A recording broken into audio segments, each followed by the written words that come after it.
Hello friends. तो आज हम पढ़ेंगे कि कोण या एंगल क्या होता है। ज़्यादातर हम देखते हैं अधिकतर छात्रों की प्रॉब्लम रहती है, वो बड़े क्लासों में आने के बावजूद भी ये नहीं समझ पाते कि एंगल क्या होता है। कुछ छात्र या कितने डिग्री का बन रहा है या कोई शेप देखकर, कोई आकृति देखकर ट्रायंगल की, त्रिभुज की या चतुर्भुज की, वो डिसाइड नहीं कर पाते। जैसे त्रिभुज दिया है कि इसमें अधिक कोण बनेगा कि न्यून कोण बढ़ेगा कि समकोण बन रहा है। तो चलो हम इसके बारे में थोड़ा देखते हैं। आज परिभाषा क्या होती है कि एक अंत बिंदु से जब दो किरणें अलग अलग दिशा में जाती हैं तब कोण बनता है। जैसे कि ये कोई अंत बिंदु है ये, और यहाँ से एक किरण इधर गई है और एक किधर गई, दोनों अलग अलग डायरेक्शन में जा रही, तो इनके बीच का ये एरिया ये इसे अपन एंगल या कोण कहते हैं।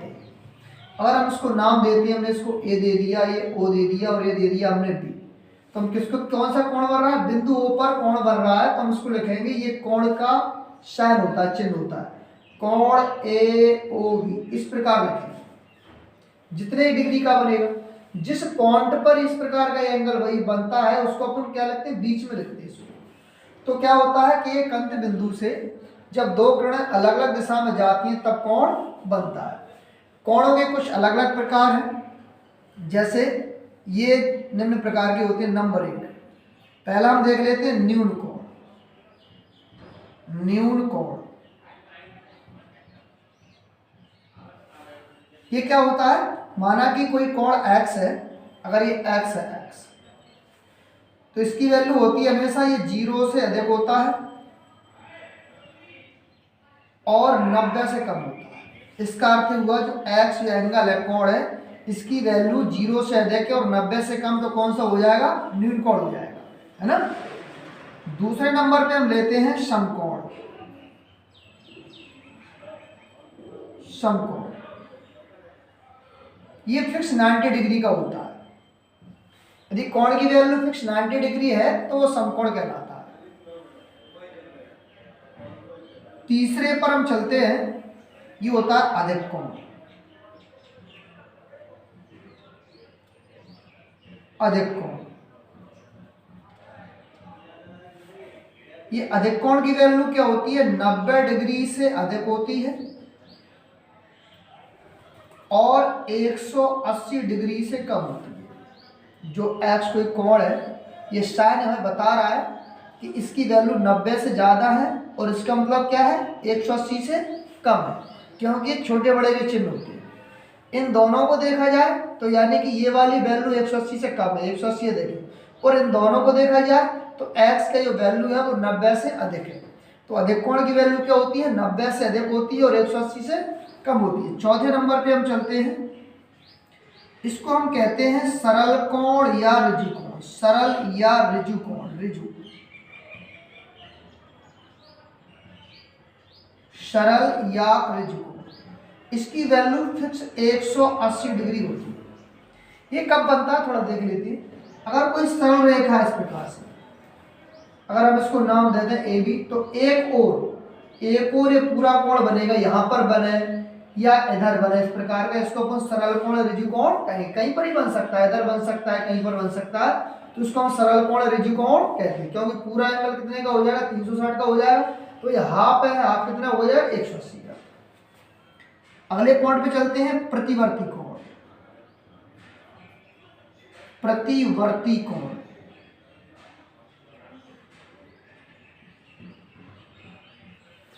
तो इसकी वैल्यू होती है 180 से अधिक होती है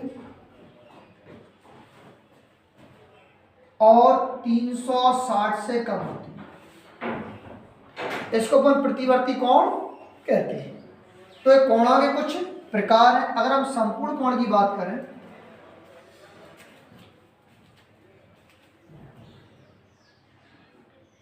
यदि हम संपूर्ण कोण की बात करते हैं तो फिर फिक्स 360 डिग्री का होता है।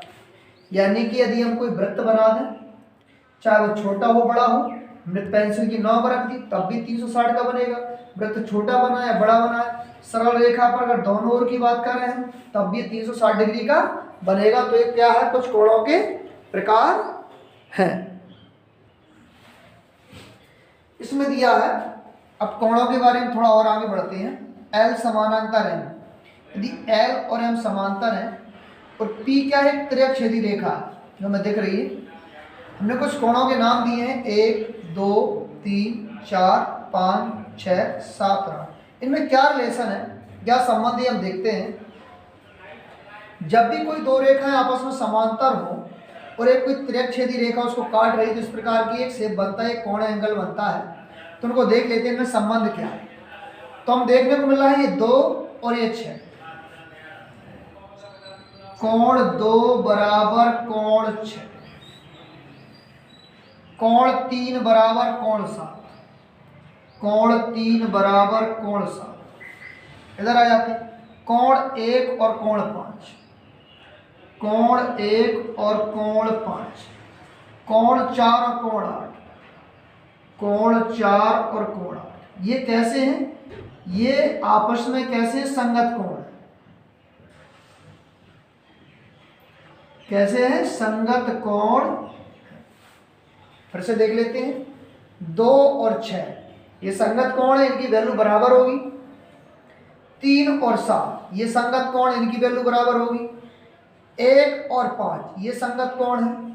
4 और 8 और ये संगत कोण। कैसे कोण, संगत कोण। चलो और देख लेते हैं। अब अंदर वाले कोणों में संबंध देखते हैं। 3 और 5, कोण 3 बराबर कोण 5, और 4 और 6, कोण 4 बराबर कोण 6। ये कैसे है, अंतः एकांतर कोण है, अंतः एकांतर कोण है।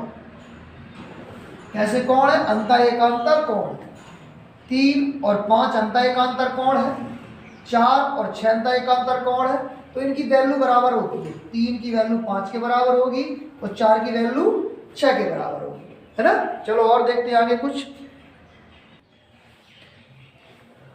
कोण 1 और 3, 1 बराबर कोण 3, और कोण 2 और 4, 2 बराबर कोण 4, 5 और 7, 6 और 8। ये कैसे हैं, ये शीर्षाभिमुख कोण कहते हैं इनको। क्या कहते हैं, शीर्षाभिमुख कोण। इनको हम शीर्षाभिमुख कोण कहते हैं। इनकी वैल्यू भी बराबर होती है आपस में, है ना। तो इससे हमें क्या पता लग सकता है, यदि हमारे पास किसी एक एंगल की वैल्यू हो, अगर हम मान लें इसका 1 का मान दिया है, तो इससे हम 8 कोणों की वैल्यू बहुत आसानी से निकाल सकते हैं। कैसे निकाल सकते हैं, थोड़ा देख लेते हैं इस बारे में। मान लिया जाए कि कोण 1 का, हाँ एक चीज और थोड़ा देख लेते हैं। ये समांतर रेखा है और पी एक त्रिअक्षेदी रेखा है, तो एक और के अंतर कोण कौन कौन से हैं, 3 और 6। इधर कौन कौन से, 4 और 5। इन दोनों का ये 180 डिग्री होता है।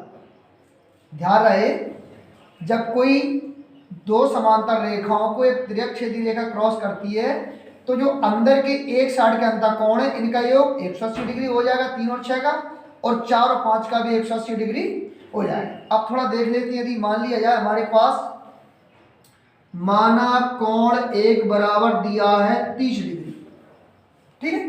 तो देख लेते हैं कोण, यदि 1 30 डिग्री है तो 1 के बराबर कौन सा है, 3, क्यों शीर्षाभिमुख है, इसीलिए कोण 3 भी क्या हो जाएगा, 30 डिग्री हो जाएगा, क्यों, शीर्षाभिमुख कोण। और जो कोण 3 की वैल्यू है वो किसके बराबर हो जाएगी, 7 के बराबर हो जाएगी। तो कोण 3 बराबर कोण 7 बराबर 30 डिग्री, क्योंकि 3 और 7 हम बता चुके कैसे हैं, संगत कोण, ठीक है। और जो 7 की वैल्यू है 5 के बराबर हो जाएगी। कोण 7 बराबर कोण 5 बराबर 30। कैसे कोण है, शीर्षाभिमुख कोण, ठीक है। अब हम देख लेते हैं थोड़ा। हमने अभी बताया था कि एक सरल रेखा पर यदि हम कहें 4 और 5, इन दोनों का ये कितना हो जाएगा, 180 डिग्री हो जाएगा, या 6 और 3 का मान कितना हो जाएगा, 180 डिग्री हो जाएगा। हाँ, इन दोनों का भी 180 होगा, 2 और 3 का, क्योंकि किसी भी सरल रेखा पर बना कोण, चाहे हम उसको कितने ही भागों में डिवाइड कर दें, ये पूरे का योग कितना हो जाएगा, 180 डिग्री हो जाएगा।